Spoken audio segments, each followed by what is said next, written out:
going to be my follow-up video to my last one about the Coachman Clipper 182 DBU. We've been back from our first trip of the year for a little while now. I just want to give you guys an update on how it went and what we thought of the trailer and how it did. First off, we love the trailer. It did everything that we wanted it to and more. There were just a few things that we wish had been done differently or better. Our trip was to Old Man's Cave in Hocking Hills, Ohio. We highly recommend that area and that campground. We had a blast. There's a lot of trails accessible directly from the campground, and it's just absolutely beautiful. You should definitely check it out if you're in the area. So I wanted to touch on a few things from my last video first. I mentioned that the trailer sits low and that I rubbed the skid guards a couple of times on my way across the country when we moved. This trip there were no problems, even though there were some spots where it was a little tight and I thought I might hit them again. I don't know if that's just because I'm more aware of where they are now or what, but yeah, so no issues with that this trip. Also, to another item, the table didn't lose any feet this time, which was good. But the screw holding the strap to the wall did pull out, and it did a little bit of damage to the inside of the closet door before I noticed it. Not too big of a deal, not a whole lot of damage, still just a little frustrating that that screw wasn't more secure in the wall and keeping that table secure. And then another issue that I discovered with the table is that I wish there was some sort of locking mechanism on the folding legs. At one point I pushed the table away from me to get a little bit more space to stand up, and the table legs on the opposite end collapsed, dumping everything on the table onto the floor. Lucky for me, there wasn't very much on the table, but still, it's a little frustrating. And then the last thing from my previous video that I wanted to mention were my USB lights that I purchased, the reading lights. They worked amazing, we loved them, we used them every night.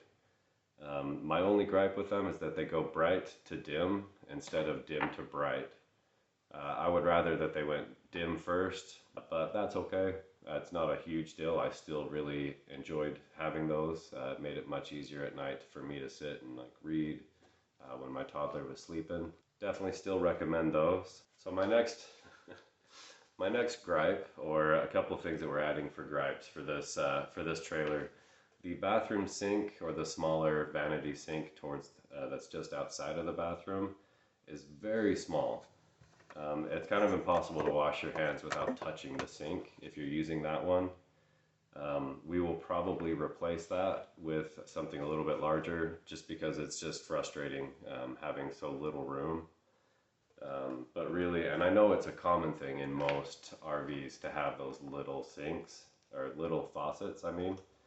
But yeah, it would just be really nice to have something a little bit bigger there.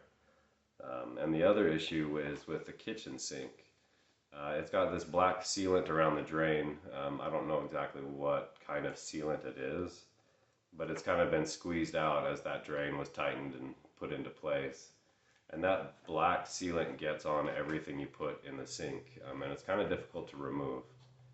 So that's another thing that I kind of have a gripe on. I wish that they had used a different kind of sealant, something that wasn't so sticky,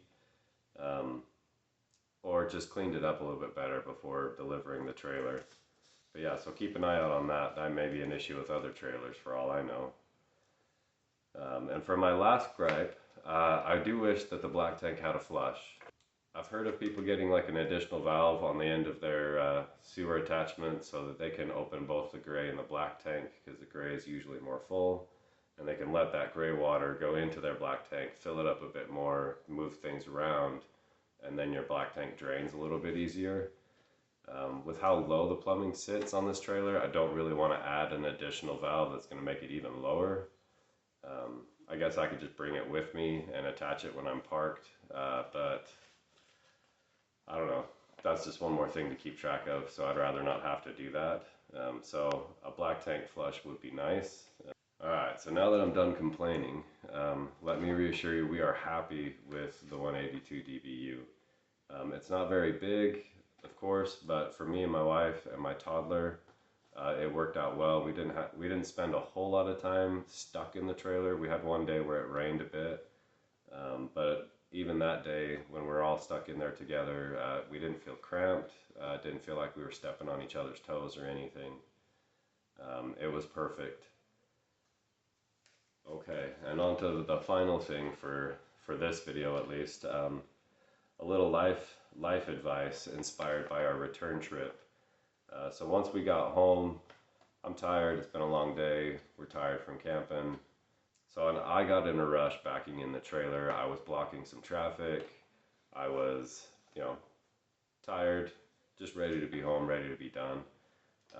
And so I put my wastegate valve right into the bush at the end of my driveway and broke it, unfortunately. If I had just stopped, not worried about blocking traffic for a minute, got myself set up better. I'm definitely better at backing up trailers than that. I've done it quite a few times and never hit a trailer against anything until this return trip. So it's kind of a hit on the pride.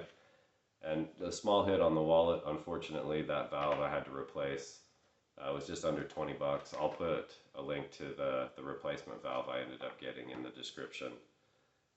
And with that little bit of advice, oh, I didn't even give you the advice, did I? So my advice on that would be stop, slow down, take a look around, take a look at the situation. Don't worry about if you're keeping people, parked in the street for just a minute while you're getting your stuff all straightened out and figured out. Just stop, think about it, calm down, and do it right. You'll save yourself time in the future if you just do it right the first time, right? Alright, and with that, I'll end this video. Thanks for watching. Like and subscribe if you're into that sort of thing. And later.